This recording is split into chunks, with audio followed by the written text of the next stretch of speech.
Steve here. And Larson. Top 10 sequels that rejuvenated their franchise. New Blood. Number 10. Red Dead Redemption. Sometimes you just get it right on the second go-round, which is the case with Red Dead Revolver and its sequel, Red Dead Redemption. Rockstar Games knew they had a good thing in the Red Dead Revolver IP, but towards the end of production on Revolver, they also realized that crafting an open world of the Red Dead verse would be the only way a title like this could achieve transcendence. It took 6 years, 800 employees, and a shit ton of overtime hours, but when Red Dead Redemption dropped in 2010, it was well worth the trouble. While it's considered to be merely a spiritual successor and not a true sequel, the two games are set in the same universe, as evidenced by the appearance of Revolver hero Red Harlow in the multiplayer and in mention of his name during the campaign. Come here, you stupid cow. I'm gonna skin you worse than I skinned Red Harlow's booty one cold night in the Dakotas. Number 9. Duke Nukem 3D. Back in the mid-90s, 3D shooters were quickly becoming the apple of the video game industry's eyeballs. Yeah, games like Wolfenstein 3D were showing gamers that, look, innovation, extra dimensions, and people liked it. So it was good timing on the part of 3D Realms to add that third dimension to their Duke Nukem series, which coincidentally was primed to release a third outing. Whoa, threeception. Yeah. Not only did they add an extra dimension of space, they added several more dimensions of awesomeness, making Duke an oversexed uber macho man. Oh yeah! Satirizing the big action stars of the 80s while crafting a game that had the same epic action-heavy scope of those same movies. Then, 15 years later, the game was ported to current consoles under the name Duke Nukem Forever. But somehow they took a step back. Number 8. Fallout 3! The first two Fallouts presented us with an interesting universe and story, but the whole top-down RPG thing can really only go so far. Immersion was the next logical step for the Fallout verse, and when Bethesda won the bid for the Fallout license, they went all open-world FPS RPG on that ass, and thus was born Fallout Trace. Also, Liam Neeson. Number 7.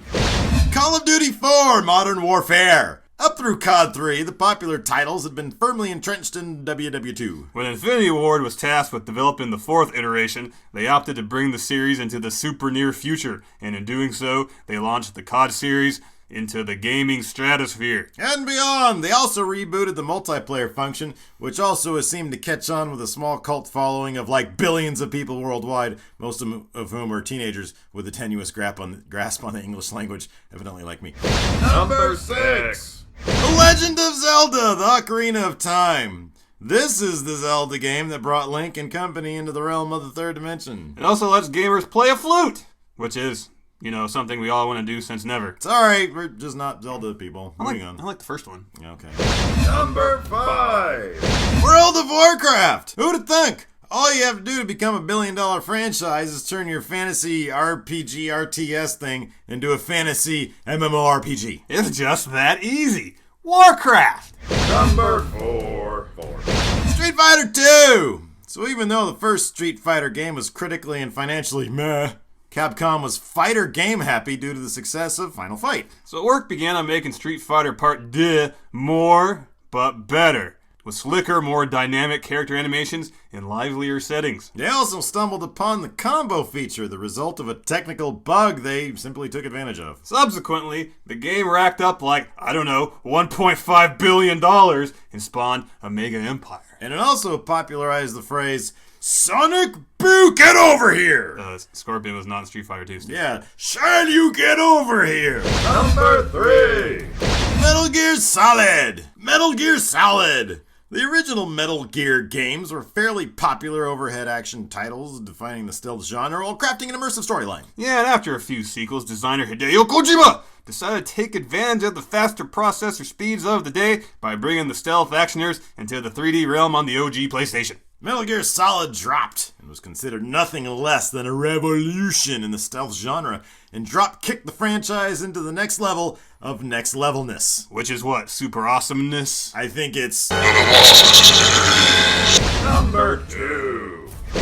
Super Mario 64! Once again, we have a case of added dimensions equaling reinvigorated franchise. After treading side-scrolling waters for years since the OG SMB dropped, the Mario franchise got a bit stale. So when the N64 hit, Nintendo made sure that their bread and butter was given the royal 3D treatment, and with Super Mario 64, new life was breathed into the Mushroom Kingdom and that little Italian plumber guy. Number 1! Grand Theft Auto 3! Let's face it, GTA kind of sucked on balls before GTA 3 came along. Now, Steve. The first two GTA titles had plenty of critical acclaim when they released. No. But in comparison to GTA 3, Yes. I can see your point that there is a bit of the ball sucking happening in that region area. Yeah, there. man, GTA 3 blew shit up, defining the nascent open-world sandbox genre and spawning countless imitators along the way.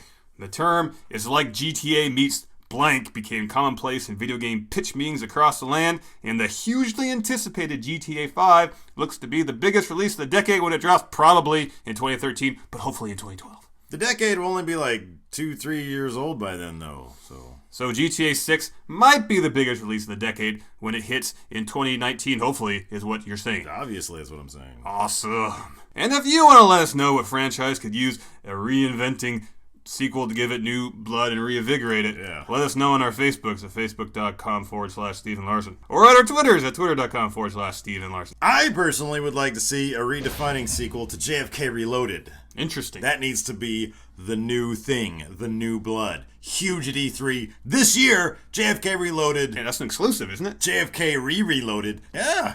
I dug myself into a hole there. Yeah, when can we expect this trailers? I'll get back to you on that one. Okay.